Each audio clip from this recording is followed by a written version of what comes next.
फिर बात बता रहा हूँ। बोलो।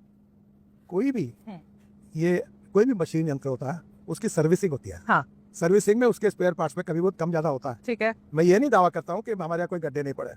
हमारे यहाँ देहरादून के ऊपर एक गड्ढा पड़ा। हाँ। वहाँ पानी का ड्रेनेज सिस्टम था। हाँ। वहाँ के किसानों ने जमीन नहीं दी, तो जमीन न देने के कारण वो काम अधूरा रह गया और वो ड्रेनेज वहीं छूट गया। वहां से ड्रेनेज होना था। वहाँ से पानी आया, ठीक जब है। बरसात आई, हाँ। पानी आने से वो बह गया। तो ये घटना तो सच है। ये बात आप लोगों ने क्यों फिक्स नहीं करी? क्यों ये चीज को आप लोगों ने क्यों समय रहते ठीक नहीं किया?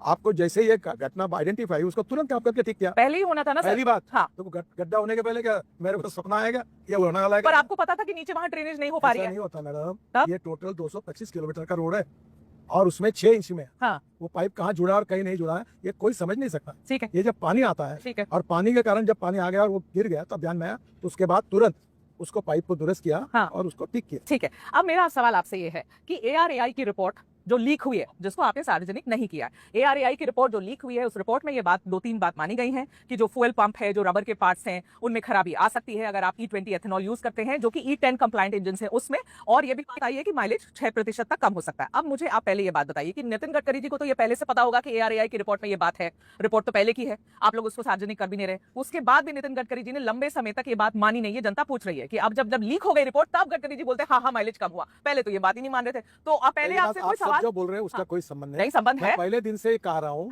कि इथेनॉल की कैलोरिक वैल्यू, मैं टेक्निकल बात कर रहा हूँ, और पेट्रोल के कैलोरिक वैल्यू में फर्क है।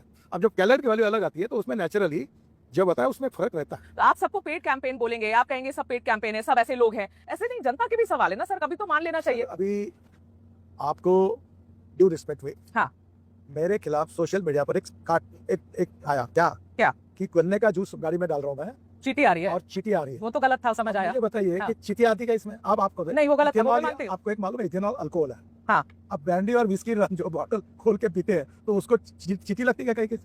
देखिएगा आपने, ब्रांडी विस्की रम और इथेनॉल एक ही है, वो पेट में डाल दीजिए गाड़ी में, वो अल्कोहल है। मैं मान रही हूँ गलत है। ये चीटी आ रही, तो आप जिस सोशल मीडिया की बात करते हो उसमें कोई जुनैद लोग होंगे और कोई इस प्रकार के लोग भी। ठीक है, पर तो एक बात बताइए, ARAI की रिपोर्ट को सार्वजनिक क्यों नहीं किया जा रहा? मतलब ऐसी कॉन्फिडेंशियलिटी क्या है? मैं जब पढ़ रही थी उसके बारे में लिखा है कमर्शियल कॉन्फिडेंशियलिटी की वजह से ये रिपोर्ट सार्वजनिक नहीं की जा रही है। अब कोई ऑपरेशन सिंदूर पे तो ये रिपोर्ट है नहीं, ये यहाँ की देश की पेट्रोल एथेनॉल पर रिपोर्ट है, तो क्यों नहीं? तो सर उसको क्यों नहीं निकाल दे रहे हैं? आपको एक मालूम नहीं है, कोई कॉन्फिडेंशियल नहीं होती। ARAI की रिपोर्ट सब डिपार्टमेंट में जाती है। हाँ। और अनेक ऑटोमोबाइल कंसर्न इसको जाती है। हाँ। जिनको मतलब सब जगह आपको पता है कि वो उसको RTI के अंदर उसको नहीं दिया वो रिपोर्ट। ARAI की रिपोर्ट सब मिनिस्ट्री में आती है, हमने कोई गुप्त छुपा के रखा नहीं।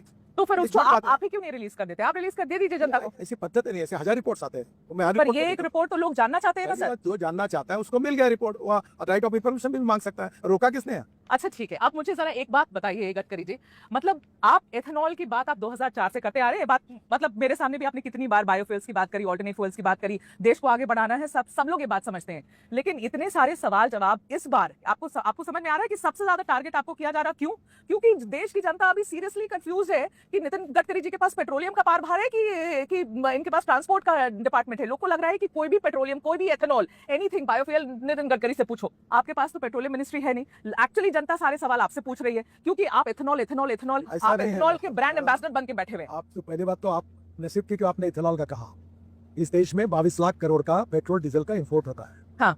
उसमें 40% एयर पोल्यूशन ये पेट्रोलियम फ्यूल के कारण होता है। हाँ। दिल्ली में आम लोगों के स्वास्थ्य में बहुत बड़ा परिणाम हुआ है। तीसरी बात, ये 22 लाख करोड़ देश के बाहर जाते हैं। हाँ। ये देश के किसानों के पास जाए। केवल सरकार ने एक निर्णय किया कि मक्के से इथेनॉल बनाने का, तो 1200 रुपए क्विंटल मक्के का भाव, जो मार्केट प्राइस थी कमर्शियल प्राइस, और MSP 1800 रुपए क्विंटल थी, वो भाव 2600 रुपए और 28 रुपए क्विंटल हुआ। ठीक है। पहली बात, मैं 2004 से जब मंत्री नहीं था तब स्वदेशी, स्वावलंबन और राष्ट्रवाद की बात करता हूँ। हमारा देश आत्मनिर्भर बनना चाहिए। हमारा किसान केवल अन्नदाता नहीं, ऊर्जा दाता, ईंधन दाता, हवाई ईंधन दाता, विटामिन दाता, हाइड्रोजन दाता बनकर गांव समृद्ध संपन्न बनने चाहिए।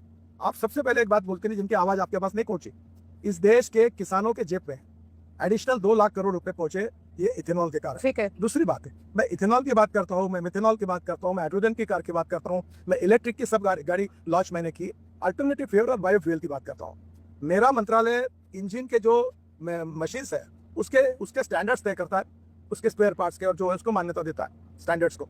फ्यूल को क्या करना, कितना ऐड करना, नहीं करना, ये पेट्रोलियम मिनिस्ट्री का सवाल है। तब भी सारे सवाल तो आप ही बोलते हो। हाँ, बोलो सर। इथेनॉल के बारे में रेट होता है कैबिनेट में, टेंडर निकलता है, उसके बाद रेट फिक्स होता है। दूसरी बात, इस देश को आत्मनिर्भर बनाना, हाँ। इस देश के किसानों के जेब में पैसे जाए, वो आत्महत्या ना करे, इस देश के गांवों का, गरीबों का कल्याण हो, युवा ग्रामीण क्षेत्र में युवाओं को रोजगार मिले, हाँ। और दिल्ली जैसे प्रदेशों में प्रदूषण के कारण इतने लोग तरसते हैं, वो प्रदूषण समाप्त हो, ये देश के हित में, समाज के हित में, मैं एक सामाजिक कार्यकर्ता के नाते बहुत 2004 से बात कर रहा हूँ, ठीक है, और इसलिए मैं ये बात कर रहा हूँ, ये अल्टरनेटिव फ्यूल, बायोफ्यूल की, ये देश और समाज के हित में बात कर रहा हूँ। ये कोई सब हाइड्रोजन मैं बना रहा हूँ, इलेक्ट्रिक मेरे घर पे तैयार हो रही है, ये 550 इंडस्ट्रीज है, और ये कोई सब मेरा धंधा है। हाँ, वो भी लोग कह रहे हैं आपके बेटे निखिल गडकरी जी के बारे में। पहली बात, इथेनॉल आने के पहले ही हमारे यहाँ शुगर फैक्ट्री थी, और शुगर फैक्ट्री का बायर प्रोडक्ट अल्कोहल तैयार होता है, और अभी तो इथेनॉल से ज्यादा अल्कोहल हमारे यहाँ जाता है। सर वो क्यों कह रहे हैं पता है? वहां पर नीचे आप पढ़ोगे ना कमेंट्स में, उन्होंने आपके बेटे की जो कंपनी है सियान एग्रो, उसकी नेट प्रॉफिट निकाल दी है कि 5 करोड़ के आसपास की नेट प्रॉफिट से लेकर 225 करोड़ तक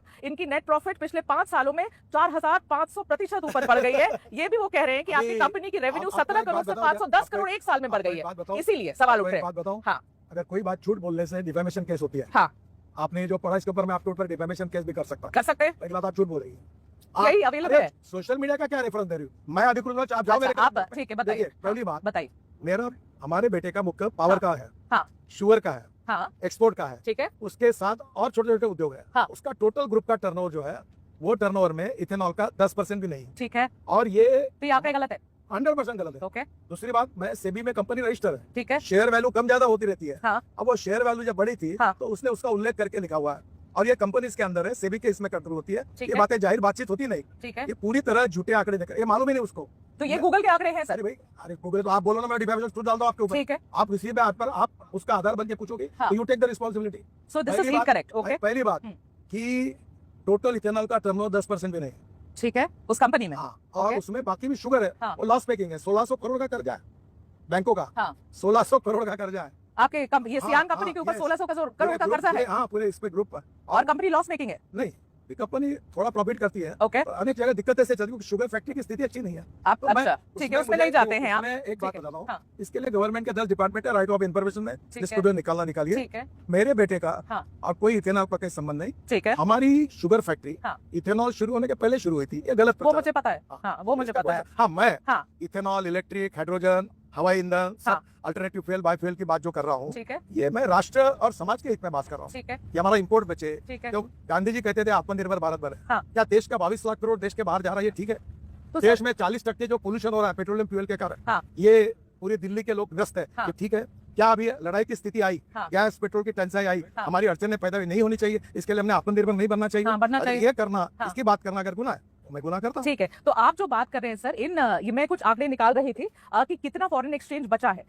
ये एक एस्टिमेट है, वो ये कहता है कि फॉरेन एक्सचेंज में लगभग 1.5 लाख करोड़ रुपए की कमी आई है। आप लोग ने जो इथेनॉल ब्लेंड किया उसकी वजह से 1.5 लाख करोड़ बचे हैं देश के। ठीक है, और ये भी बताया जा रहा है कि सालाना लगभग 4.5 करोड़ बैरल कच्चे तेल की भी बचत हुई है सर। ये अच्छा हुआ कि बुरा हुआ? अब सुनो तो मेरा सवाल, तो आप सुन लो मेरा सवाल सुनो। आप लोगों ने इस साल 10 जून को सर 22% से 30% सेंट्रल एक्साइज भी कम किया है एथेनॉल ब्लेंडेड पेट्रोल पर। ठीक है, इतना आपने छूट दी, इतना सब कुछ अच्छा हुआ, बढ़िया हुआ। पर आप सुनो तो मेरे सवाल तो सुनो सर, इसके बावजूद भी पेट्रोल के दाम कम क्यों नहीं हुए? सवाल ये है। ये सब सवाल आप पेट्रोलियम मिनिस्टर को अच्छा, पूछो। ये बढ़िया है। अभी आप देखो, आप क्या करती है, हाँ। आप तबला डग्गा बजाती है। अरे क्या तबला बजाती हूं आप मैं? अभी मुझे पूछ हाँ। रहे हैं कि तुम पेट्रोलियम मंत्री हो, ये भी तुम पूछोगे, और फिर मुझे सवाल पूछ लो, जवाब तो सर आप यही इथेनॉल तुम्हारी करते हो ना? अभी अब बताओ सर, अभी तो इथेनॉल के चैंपियन बन के घूमते हो ना सर? नहीं, मैं कोई चैंपियन सर्टिफिकेट मांगने नहीं घूम रहा, मैं आपका जवाब देता हूँ। बताइए, जवाब दीजिए। ये जो मार्केट है होलाटाइल है। हाँ। जब एकदम 120 बैरल तक भाव जाता है, $120 तक, हाँ। तब हम भाव बढ़ाते नहीं। ठीक है, और जब $60 जाता है तो उसको कॉम्पेंसेट करते हैं। ठीक है, ये इससे मेरा कोई संबंध नहीं है, ठीक ये है। नीति तय करना भारत सरकार में पेट्रोलियम मिनिस्ट्री का काम है। ठीक है, और एक केवल आपको लॉजिक बताता हूँ, जब महंगा हो जाता है तो रेट वही होता है, हाँ। जब सस्ता हो जाता है तो वही होता है। ठीक। ये कॉम्पेंसेट करा है सरकार ने, केवल जानकारी के लिए आपको बता रहा हूँ। पर जनता तो पूछ रही है कि इतना अच्छा हो रहा है, आपको फायदा हो रहा है, तो हमारे क्यों नहीं आप कम कर देते हैं रेट्स पेट्रोल के? इसके लिए जो ब्राजील में पद्धति है ना, वो क्या? कैसी है कि एक ऑप्शन है। पेट्रोल पंप पे, हाँ, हाँ। 27% इथेनॉल, हाँ। 100% इथेनॉल, हाँ। 100% पेट्रोल, ठीक है, अलग अलग रेट लिखे, जिसको जो भरना है भरो। तो सर ये क्यों नहीं करवाते हैं यहाँ पर? ये अवेलेबिलिटी थोड़ी, ये अच्छी बात है, पर ये करने का अधिकार पेट्रोलियम मंत्री जी का। आप बोलेंगे उनसे, बात करेंगे आप? ये आपको बता के नहीं करूंगा, मैं उनसे बातचीत पर सर देखिए, मैं भी आपको बताती हूँ, मैं गाड़ी में जब पेट्रोल अपना भराने जाती हूँ तो मेरे पास ऑप्शन थोड़ी है कि XP 100 मुझे XP, अगर मान लीजिए मेरे पास 170 आप लोग देते काम करिए कि ये प्योर जो पेट्रोल। ब्राजील वाली बात है ना, हाँ। एक बार आप पूरी साहब से भी बात करिए, मैं भी करूंगा। बिल्कुल करूंगी, मैं तो तो पूछूंगी फिर क्या है, उनसे। जिसको भरना भरो, नहीं भरना मत भरो। अच्छा, लेकिन सर जो प्योर पेट्रोल है XP 170 रुपीज पर लीटर, 170 रुपए प्रति लीटर, सर कौन भराएगा गाड़ी में, बताओ? देखिए आप एक काम करिए, हाँ। ये पेट्रोलियम विषय के जितने प्रश्न है ना उसके ऊपर जानकारी मुझे है सब, हाँ। पर मेरा देना उचित नहीं है। अब वो पेट्रोलियम मंत्री से ही बात करें। मेरा ये सवाल है सर कि नीति आयोग 2021 में एक रोड मैप उन्होंने